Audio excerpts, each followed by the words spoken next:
আসসালামু আলাইকুম রহমতুল্লাহি বারাকাতু। নফ নদীতে নামতেই মাইন বিস্ফোরণ, যুবকের পা বিচ্ছিন্ন হয়ে গেছে।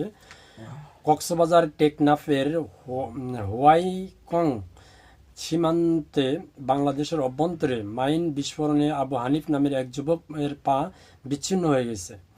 টেকনাফ উপজেলায় হোয়াইকং ইউনিয়নের লম্বা বিল সীমান্তের নফ নদীর শাহজাহানের দ্বীপ ও হাঁসের দ্বীপের মাঝামাঝি এলাকায় সোমবার সকালে 10টার দিকে এই ঘটনাটি ঘটে।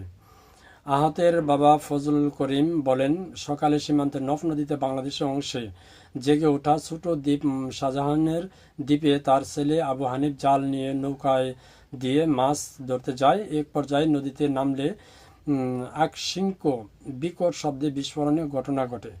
অর্থাৎ বাংলাদেশের যে টেকনাফ নফ নদী আছে, সেই টেকনাফের নদ নদীতে কাছে ছোটো একটা দ্বীপ উঠছে, সেটা বাংলাদেশের অংশ। সেই দ্বীপে যখন যায় মাছ ধরতে, হঠাৎ করে নিচে নদীতে নামার পরেই বিস্ফোরণটি ঘটে। এগুলো আসলে মিয়ানমারের মাইন বা বিস্ফোরণ যেটা বলেন, মিয়ানমারের মাইন। কি বলবো, আসলে বাংলাদেশে তো যুদ্ধ করার কোনো সামর্থ্য নেই, তবে এগুলো আসলে দেখে চলা উচিত, আর কিছু বলার নেই। ধন্যবাদ। আসসালামু আলাইকুম।